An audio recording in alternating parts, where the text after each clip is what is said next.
everyone, Zero here, bringing you a video on the introduction of programming in Visual Studio using C#. For those of you who do not have Visual Studio installed yet, or are not familiar with it, look in the description for links to installation tutorials or tutorials on how to use the program itself. Okay, once you have Visual Studio installed and understand the basics of how to use it, let's create a new C# console project. To do this, we can click File, New Project, Console App, make sure that Visual C# is selected, click OK, and you should be greeted with this bit of code here. So to get started, we're first going to talk about static void main. Static void main is a method. I'm going to go ahead and change the access identifier to private. I'm going to change the class to public. That just means that the class can be accessed from inside and outside of the namespace, and the private method means that it can only be accessed from within the program class. So no other classes within the console app namespace will be able to see the private void main of class program. So now I'm going to talk about string open close brackets args. These are arguments. Arguments are variables that can be passed into a method. It's very important to be able to have arguments if you want to pass things like names or anything else that you might need inside of your method that can be acquired at runtime. So if you want to ask the user's name and then do something with his name later on, you would pass his name as an argument into your method. So to demonstrate this, I'm going to write a quick, simple math function. We're going to say private static, and then we're going to declare an int because we want to return an int. Do math.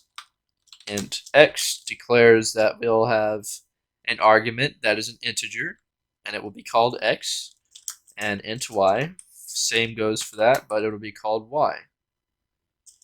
And then we will say we want to return x plus y. So this simple method will take an argument of two integers and add them together and then return that number. So if we say now static int ax equals 1 and static int ay equals 2, we can say console.writeLine do math ax ay dot toString converts an integer to a string and put a semicolon. That will end our code. Then we can say console.read key so that the console does not automatically close after this code is executed. Now we can go ahead and test this and see that it takes 1 and then takes 2 and adds them together and then prints it into the console. As you can see, that returned 3 in the console, so that works correctly. That is an example of arguments. Moving on, we will learn about different types of variables and declarations that you can use in C#. But before we can get to that, we first need to learn about everything else that's in this window. So we'll start with the namespace. The namespace is essentially an organizational container that contains different classes and other types of public declarations such as structs or even variables can be defined within the namespace. And as you can see, before the class we have this thing public. And as you can see before the main method, we have private and static. These are what's known as access modifiers. What this essentially means is if you have a public class, then the class can be accessed from anywhere, even outside of the namespace. If you have a private class, that means that that class can only be accessed within the namespace that it's contained in. And if you have private methods, that means that you can only access those methods from within the class they're declared in. And what static means is static tells us that we cannot instantiate the method or whatever else, class or variables or anything like that that you declare as static. It just means it cannot be instantiated. There's only ever going to be one instance of it. So if I say static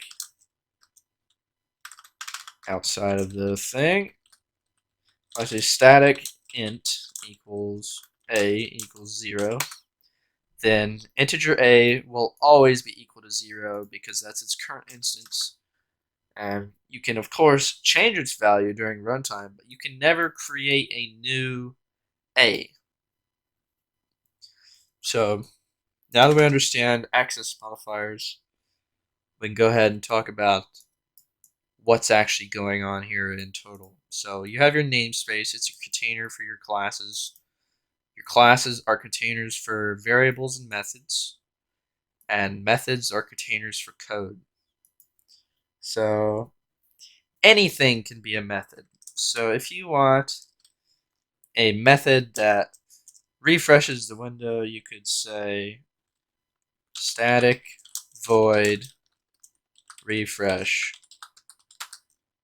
and you can do if it was a Windows Forms application, you could do initialize component, but this is only a console application, so refreshes would be valid in this context. So now that we understand the difference between a method, a class, and a namespace, we can go ahead and start writing a little bit of stuff and talking about variables and what they're used for. So the first variable that we're going to talk about is a dictionary. A dictionary is similar to an array, but its size is allocated dynamically during runtime, whereas an array size is declared when it's instantiated. Dictionaries have a key value and then a value. Each value inside the dictionary has an access key. The second and most important reason for a dictionary is the value can be any type. So say we want a dictionary that uses integer keys and has a type of string. We would write this as dictionary int string and then give it a name, so our dictionary, and then we'll instantiate a new dictionary because dictionary is not static. So we declare a new instance of a dictionary with a key of int and a value of string. This allows us to add any number of strings to the dictionary, and then we can call them by saying our dictionary and then putting the key value in there. And when you return this, this will give you the string that relates to that key. So say the key 0 says that hello world. So if you put our dictionary of key 0, it'll return hello world. It's very simple, very easy to use. It's very similar to list. List is another type of list of is only a single dimension. So you can have a list of objects. It acts as an array, similar to an array. However, its size is dynamically allocated at runtime, just like the dictionary. So if you have something that you need to create an array from and you don't know how long it needs to be, the best bet's probably to use a list or a dictionary. So next we'll move on to an actual array. An array is similar to a dictionary where it contains a list of types. However, the major difference is that an array's length has to be declared, and the array's key will always be an integer. This number is known as the array index. So when we ask for the index of the array item, we are asking that what position it is in the array. The first item in an array is always 0, so when working with for loops, we need to take the length of the array and subtract 1. You do not always need to do this for dictionaries and lists, especially if they declare something at index 0. Lists are different. You do have to do it for lists, but not dictionaries, because dictionaries can have an index of 0 or they can have an index of whatever the user decides, because it's up to them. Like I said, the size is dynamically allocated. So next, we'll move on to a string. A string is pretty self-explanatory. It's a simple declaration that contains a line of text. These can be represented in quotes, like so. If I declare a new string and I call it test, then the string will be equal to whatever's inside these quotes. So this is a string. This would be a good example of a string. Now we'll move on to numerical values. And first we'll talk about the integer. So there's a couple of different ways you can declare different types of integers. We can use the standard int. We can use int 16, 32, 64, uint, and then there's ulong and short, and those are all different lengths of integers, but most of the time you'll just be using the standard int, which represents a 32-bit signed integer with a total size of 147,483,647. That's the max length of a 32-bit signed integer. So if your number is not ever going to be bigger than that, then only worry about using ints. If it's going to be bigger than that, then we'll use a ulong, which is ridiculously long.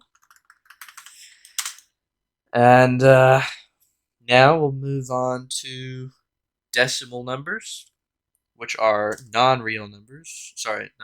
Real numbers. Non-real numbers would be integers. Real numbers are decimals. So if we have a really long decimal like pi, we'd use a double. Now double can be declared with a lowercase or an uppercase d. They both represent the same thing. We can also do that for string or int.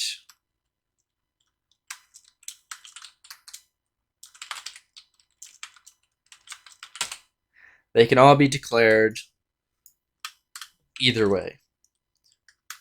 Next, we'll talk about float, which is half of the size of a double. So if you have like an amount of money, or like maybe 5 to 10 decimal places, you'll want to use a float. It's much more efficient for smaller decimal numbers. Next, we'll talk about a true or false statement, also known as a boolean. We can declare bool, or we can declare boolean, like so. And it's just a true or false statement. It only has 2 values. Next, we'll talk about an open-ended declaration, or a variable. So if I declare var a,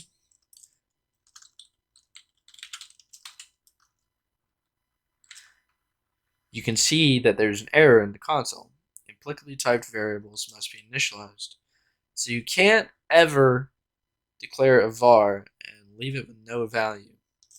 You have to give it a value. So I'm going to say I want this to equal new, let's say new, I don't know, boolean.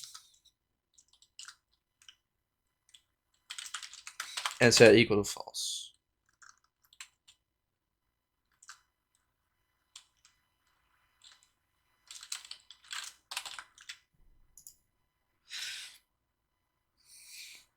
Var is a new bool. Okay, so the difference between var and object, go ahead and write object now. We can say object avar. The difference between a variable and an object is an object's type can be applied at runtime, whereas a var has to be initialized with a specific type. Now that we understand the different kinds of variables that you can use in C#, we'll go ahead and move on to writing our first hello world program within the main method. At the top of this document, you can see a couple different lines of code saying using system whatever yada yada yada. This is what I call the import section. Imports allow you to import code from other people's libraries, also known as DLL files or executable files. Either of these can contain namespaces that you can use to help you speed up the development of your own project. Windows has its own built-in set of libraries called the Windows SDK. You already see a few imports from the Windows SDK at the top of the document here. These system imports are from the Windows SDK. Most importantly for now, we'll focus on the application and not worry about imports for now because you won't need anything other than system for the Hello World project. We'll begin now writing our code for the Hello World. So it's very simple. It's probably the most simple thing you could ever write. You would say console.writeLine hello world. And that's it. That's your Hello World application. Now if you run this, it will run, it'll display Hello World, and then you'll be able to see it, and it'll close because it's done executing code. So if we write console.read key and then run it again, the console will now not close on its own. It'll wait for you to press a key. So go ahead and press something, it'll close.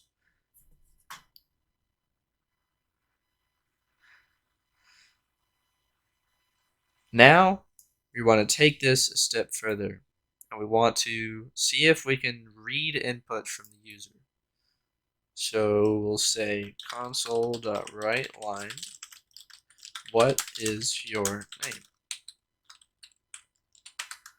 And then we'll go console dot, and we'll say string username equals console.readLine.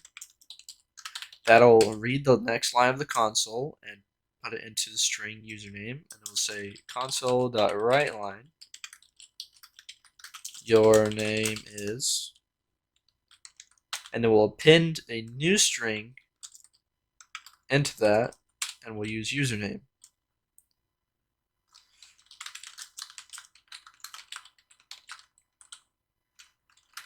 Then we'll again add our console.read key so that the console doesn't close on its own. And now if we test this, we'll go ahead and say, what's your name? I'll say, my name is Bob. And it'll tell me, your name is Bob. So we have just received input from the console and then used it in another operation within the program. You go ahead and close out of that. And we will call it here. For now, this is the end of this video. In the next tutorial, we'll talk about using new methods and reading and writing to the console with more advanced functions, and we'll try to implement some sort of calculator within the console. Thank you guys for watching. I hope to see you guys next video. Have a great evening and stay safe.